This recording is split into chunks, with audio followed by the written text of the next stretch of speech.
So let's look at a little bit from the elephant series. So that was from the cup. So we'll go off the jab. You can do it off the jab cross. We're going to go off the jab. I'm going to parry.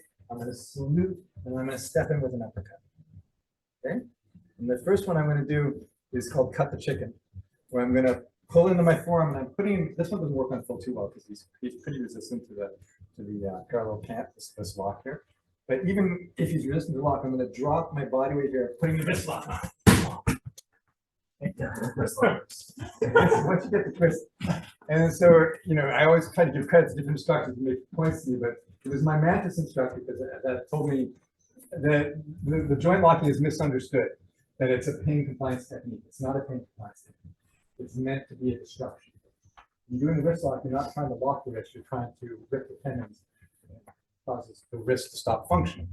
Right. So if it doesn't feel it, he said that the tapping is his safety feature. But he starts to feel it, so he taps. But I don't care about him tapping because I'm really trying to destroy the wrist. So if he doesn't feel it and he doesn't tap, that's fine. He gets hurt. But we don't want to get hurt because we want to be able to go to work the next day. We want to be able to train. But it's good to know that whether they feel it or not, because Phil doesn't really feel the parallel cant, this one, the Z-bar. But the reason is because I know that Phil is resistant to it this way, so I compress it on Phil, and it works something better. But it's good to know what your partner does and does not feel, because I can really hurt him regardless of whether he feels it, right? If I'm doing this and he doesn't feel it, I can still really hurt him. So be a little off topic, but be aware that you're not really trying to get pain compliance. You're trying to damage the joint so it's not functional anymore. So he comes in, I step off here. This is my salute, right? This can be an arm break as well, shot here, or it can be an uppercut into the face. I turn and cut in, and as I put this wrist lock on, I use my body weight. I want him. If I just try to push him down, he's going to be stronger than me. But if I bring my leg back and I drop my body weight down there, then my finish for this is just to slam this into the ground. Okay? I can do a compression, but really I'm trying to do it ballistically. Boom. Okay? I'm letting it go. But that would be my instruction. Okay, and that once goes into the idea of trying to ransom a prisoner.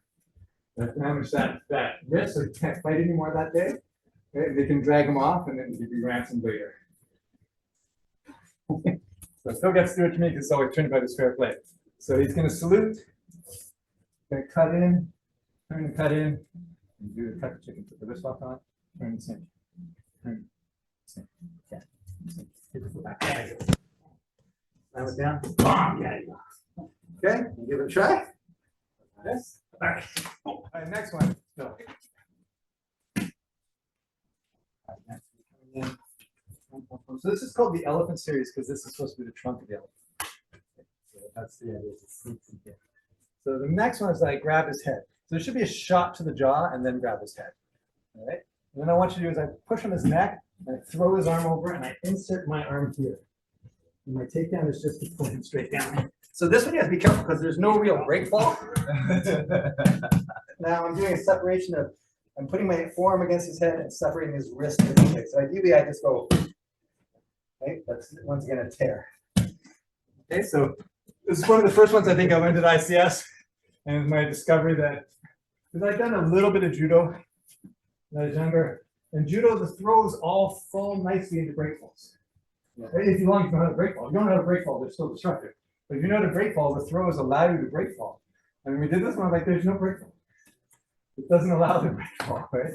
So it comes here, pop, pop, pop. I hit, I pull, I hit. I throw the arm over, I insert here. I put my elbow against his back to keep him from rotating. And then I just drive him straight back and then roll him over with my arm. And all right, Phil gets to do it to me once. Go right down there for a minute. Phil gets to do it to me once.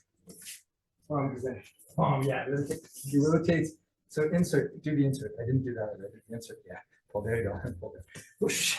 Yeah. It's quite alarming. And that's there's no break fall. So Phil went for there are variations. There are variations of this that when you come here, that you can just grab the arm and pull without, but I brace it here or I insert here. This is the one I want the insert one. So when he comes, what Phil did was just pull the arm straight down if you can. But I'm inserting my hand between his head and the tricep. Okay. Give it a try. Okay.